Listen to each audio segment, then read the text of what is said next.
Assalamualaikum warahmatullahi wabarakatuh. Jadi balik lagi di channel saya, Ditya. Hari ini tuh kita bakal ngebahas tentang motor saya. Ini D-Tracker tahun 2018. Ini yang special edition sebenarnya. Cuma karena yang special editionnya udah tak copot semua, jadinya sekarang kayak gini. Ini motor saya yang satunya. Ini tak kasih nama Gatot Kaca. Sebenarnya niatnya sih ya biar gagah gitu loh, tapi ya kenyataannya malah nyacing kayak gini.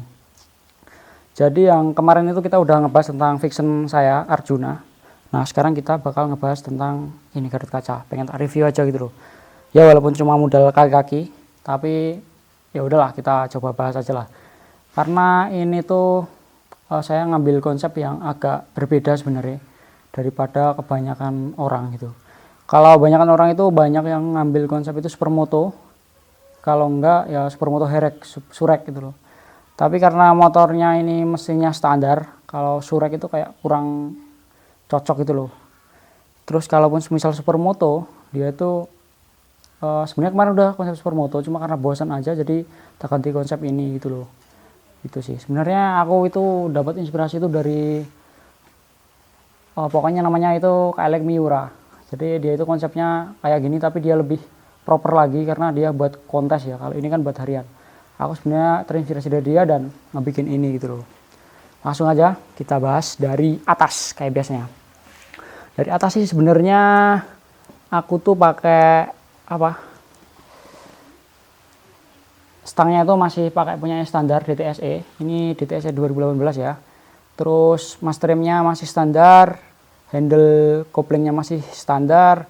Terus gas spontannya kita pakai punya YZ85 kayak yang dipakai Arjuna. Terus holdernya standar. Terus gas spontannya ini kita masih pakai punya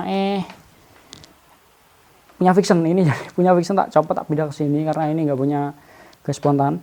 Terus untuk spion kita pakai punya ini punya 125Z ya. Ini punya 125Z. Cakep sih daripada standarnya karena terlalu gede standarnya, jadi aku pakai punya ini. Terus untuk upside down sih aku pakai punya Rail Jump Expedition. Ini yang lama, untuk harganya ntar tak cantumin di sampingnya. Ini yang keluaran lama ya, jadi yang bedain keluaran lama sama baru itu tingginya. Jadi kalau yang lama itu lebih panjang daripada yang baru. Ini aja sebenarnya udah tak pendekin sekitar berapa senti ini? 6 sampai 6 senti adalah ini, tak pendekin ke atas. Tapi untuk shocknya depan ini masih standar ya, jadi belum tak ribon. Jadi masih agak keras gitu. Untuk upside down, terus untuk slebor depan sih kita masih tetap pakai punya DTSE. Ini pendek banget, jadi kalau hujan itu pasti nyipratnya ke depan gitu sih. Tapi cocok aja gitu pakai ini, makanya aku tetap pakai ini. Batok masih standar, sen standar, semuanya masih standar ini. Nah karena ini pakai upside down, jadi itu apa ya, aku bikin dudukan lagi di atas biar ininya lampunya depan ini bisa masuk ke rel jamnya. Ntar tak liatin di sini lah. Terus untuk apa lagi ya, untuk velg, oke, velgnya itu kita pakai punya RCB SP522. Ini basicnya itu punya Making. Ukurannya itu 160 depan dan belakang itu 185. Ini baut 5 ya, jadi depan piringan itu baut 5, jadi agak susah nyari piringannya. Tapi aku dapat piringan, ini menurutku lumayan cakep. Tapi aku nyoba nyari di marketplace lagi itu udah jarang yang jualnya gitu loh. Ini mereknya Fastback, ini ukurannya 300 mili, baut 5 buat making. Tapi sayangnya ini belum floating. Tapi tengahnya ini kayak CNC gitu loh, jadi warnanya cakep. Aku suka banget ini, modelnya kayak ala-ala TDR gitu, ala-ala RCB gitu, tapi bukan RCB. Terus untuk untuk velgnya itu aku pakai ukuran yang emang agak besar ya, karena upside-nya gede, jadi biar nggak kelihatan terlalu nyacing. Kalau ntar pakai 150 ataupun 160 rata, itu tuh nanti bakal kelihatan nyacing banget. Jadi aku pengen kelihatannya itu agak berisi gitu loh, tapi nggak kelebaran banget gitu. Jadi untuk peleknya 160 185, untuk bannya kita pakai punya FDR MP76. MP76 ini soft compound. Nah yang bikin istimewa ini ban itu dia bisa buat basah ataupun kering. Jadi ini bannya sebenarnya enak banget sih. Terus untuk ban depan itu 90-80 ukurannya. Nah untuk belakang aku pakai punya Pirelli Diablo Rosso Sport ukuran 100/80, karena bannya belakang ukuran peleknya itu gede, jadi bannya tak gedein juga gitu sih. Terus untuk apa lagi ya,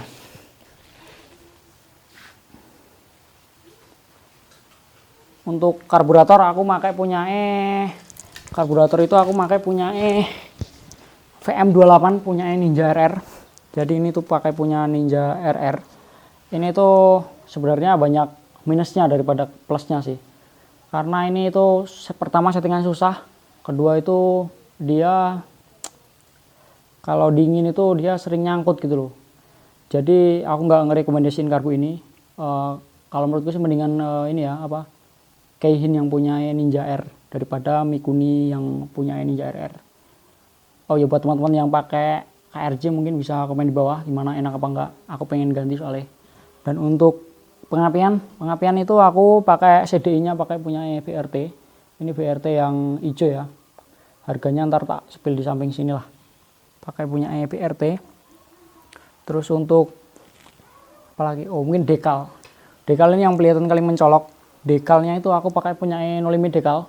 Jadi itu ini dekal sebenarnya konsepnya untuk supermoto, punya Mas Eko Ozu itu.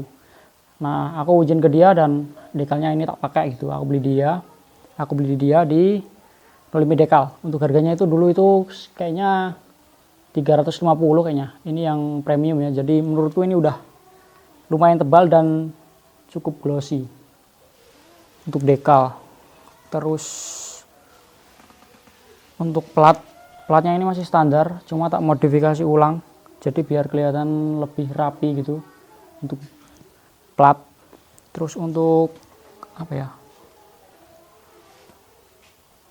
gear set. Untuk gear set kita pakai punya Triple S dan TDH. Untuk belakang itu kita pakai punya TDH Racing, belakang TDH. Terus yang depan itu SSS. Untuk ukurannya itu bentar, berapa ini lupa, 428 42 untuk belakang, dan depan itu kita pakai punya yang 14. Arm kita masih pakai punya standar, armnya masih standar. Terus knalpot kita pakai punya Norifumi Torch. Menurutku untuk supermoto sih kayak apa ya, kalau nggak Norifumi itu kayak kurang gitu loh. Jadi ini kita ngambil konsep proper, menurutku udah cukup kalau buat harian. Jadi knalpotnya itu tak pakai itu cuma pas kalau buat konten ini. Kalau harian aku pakai standar karena ya biar aman aja, polisi juga gitu sih. Oke, jadi emang apa ya, ini tuh konsepnya itu kayak gitu doang. Jadi yang tak rubah itu nggak banyak, kita cuma main di kaki-kaki. Dan untuk mesin kita cuma main di pengapian sama karbu doang. Jadi yang lain itu masih tetap standar kayak noken dan lain-lain itu masih standar. Sebenarnya kemarin udah dapat noken sih, ditawarin noken resetan. Terus niatnya mau tak ganti kampas kopling sama kopling juga. Cuma nggak tahu nanti kedepannya gimana. Untuk sementara sih gini karena ini tak pakai harian ya gitu. Jadi tak pakai harian, tak pakai kemana-mana. Kalau misal pergi itu aku pakai ini. Jadi sebenarnya ini konsepnya cuma merubah kaki-kaki doang sih. Tapi itu lumayan makan duit juga gitu loh. Maksudnya walaupun cuma kaki itu lumayan juga sih gini doang. Maksudnya dari upside down juga udah kelihatan sekitar 5 jutaan.